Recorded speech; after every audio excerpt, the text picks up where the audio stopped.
BA third year video lecture में आप सभी का स्वागत। आज हम जो टॉपिक पढ़ेंगे नगरीय प्रशासन के अंतर्गत कैंटोनमेंट बोर्ड के बारे में।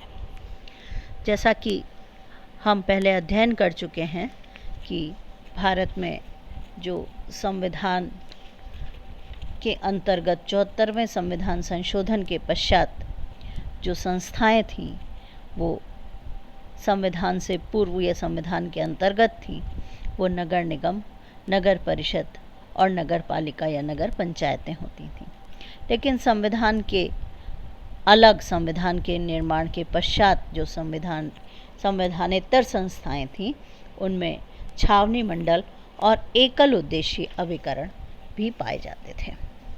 इन छावनी मंडलों के बारे में हम अध्ययन आज करेंगे। इससे पूर्व जो हमने अध्ययन किया था वो नगर पालिका, नगर परिषद, नगर निगम के बारे में हम कर चुके थे।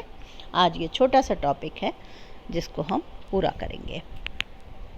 छावनी मंडल, जैसा कि नाम से ही स्पष्ट है, छावनियों में इनका निर्माण किया जाता है। छावनी वो होती हैं जहाँ पर सेना का आवास स्थान होता है। देश में इस समय जो छावनी मंडल हैं वो लगभग 63 के करीब हैं, जो संपूर्ण देश में अलग अलग क्षेत्रों में बिखरे हुए हैं। कैंटोनमेंट बोर्ड इन्हें कहा जाता है। यह भारतीय छावनी मंडल अधिनियम 1924 के अंतर्गत संचालित की जाती हैं। इनका विकास ब्रिटिश काल में ही हुआ था। छावनी मंडल की स्थापना उन स्थानों पर की जाती है जहां छावनी में सेना रहती है और जिस स्थान पर सेना छावनी बनाकर रहती है उस स्थान के आसपास जो असैनिक क्षेत्र विकसित हो जाते हैं वहाँ पर इनका निर्माण किया जाता है। जो सेना की दैनिक आवश्यकताओं की पूर्ति के लिए वहाँ पर मार्केट बनाया जाता है और सैनिकों की आवश्यकताओं को पूरा करने के लिए वहाँ पर बस्ती विकसित कर दी जाती है। छावनी को जनसंख्या के आधार पर 3 भागों में बांटा गया है। प्रथम श्रेणी छावनी मंडल में उन छावनी मंडलों को सम्मिलित किया जाता है जहां नागरिकों की संख्या 10,000 से अधिक है। द्वितीय में 2500 से 10,000 के बीच में 19 छावनी मंडल हैं और तीसरे में वहां पर जहां पर 2,500 से कम की जनसंख्या है, यहां पर कुल 13 छावनी मंडल हैं। छावनी बोर्ड के आधे सदस्य सेना के अधिकारी होते हैं तथा आधे सदस्य असैनिक नागरिकों में से निर्वाचित होते हैं। छावनी बोर्ड के सदस्यों की संख्या 3 से 15 के बीच होती है। बोर्ड का सभापति कमांडर इन चीफ स्वयं होता है या कोई भी उच्च अधिकारी होता है और असैनिक सदस्य जो होते हैं वो उनमें से उपाध्यक्ष चुना जाता है और वह 3 वर्ष के लिए होता है। छावनी बोर्ड के नगरीय प्रशासन पर अनेक बार यह आरोप भी लगाया जाता है कि यह व्यवस्था लोकतांत्रिक व्यवस्था से मेल नहीं खाती, अतः इसे हटाकर किसी अन्य नगरीय निकाय की व्यवस्था इन क्षेत्रों के लिए की जानी चाहिए। भारत की स्वतंत्रता के पश्चात के दिनों में भी S.K. पाटिल की अध्यक्षता में एक समिति नियुक्त की गई थी और इस विषय में उसका भी ये कहना था कि अगर छावनी क्षेत्रों को असैनिक क्षेत्रों से अलग करना भौगोलिक दृष्टि से संभव नहीं है तो ये असैनिक क्षेत्र इतने छोटे हैं कि स्वतंत्र रूप से किसी अन्य स्वायत्त शासन की इकाई के रूप में काम नहीं कर सकते हैं। छावनी बोर्ड के प्रशासक या सैनिक प्रशासन की छाप इन पर रहनी चाहिए, अतः छावनी बोर्ड का गठन का वर्तमान स्वरूप उचित है। कार्य की दृष्टि से छावनी मंडल के कार्य की नगर पालिका जैसे ही होते हैं।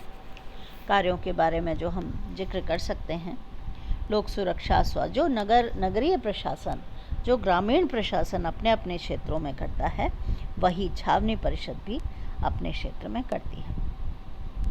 अनिवार्य कार्य इस प्रकार हैं: सुरक्षा संबंधी, स्वास्थ्य आधार पर मार्गों तथा अन्य सार्वजनिक स्थानों के विकास की व्यवस्था, तथा छिड़काव कराना,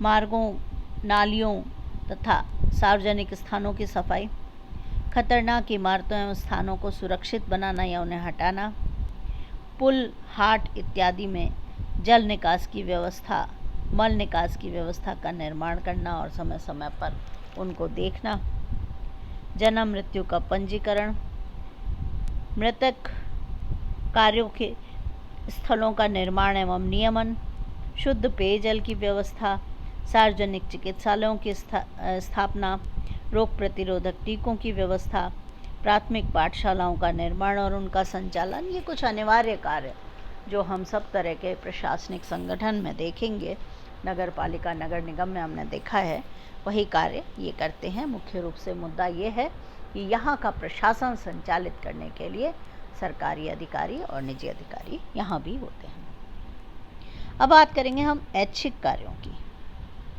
तालाब, कुओं का निर्माण, जनगणना, बिजली प्रबंधन, सार्वजनिक पर्यवेक्षण व्यवस्था का प्रबंध, अस्वास्थ्यकर स्थानों को निवास के योग्य बनाना और विभिन्न प्रकार के सार्वजनिक कर। ये मुख्य रूप से जो छावनी मंडल है, इसकी व्यवस्था ऐसी नागरिक निकाय है जो केंद्र सरकार के सुरक्षा मंत्रालय के नियंत्रण में होती है। मुख्य रूप से छावनी मंडल केंद्र सरकार द्वारा नियंत्रित संस्था होती है।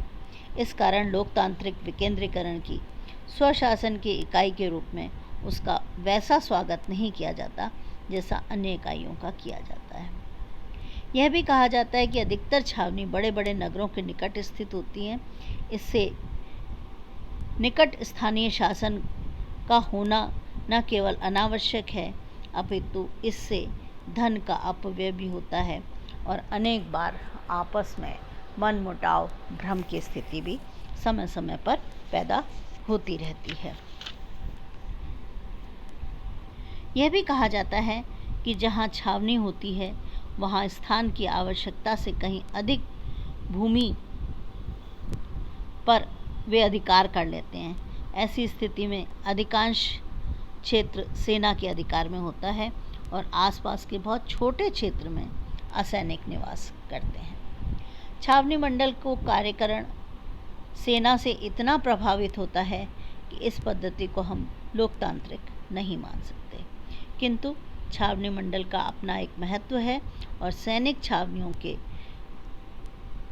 समीप नागरिक प्रशासन को नियंत्रित और संचालित करने में इसकी अपनी एक असंदिग्ध भूमिका है। तो ये आज हमने बात की छावनी मंडल के बारे में। पेपर सेकंड के अंतर्गत नगरीय और ग्रामीण प्रशासन का जब हम अध्ययन करते हैं तो एक इकाई नगरीय प्रशासन की यह भी होती है। सभी को बहुत बहुत धन्यवाद। Thank you all of you.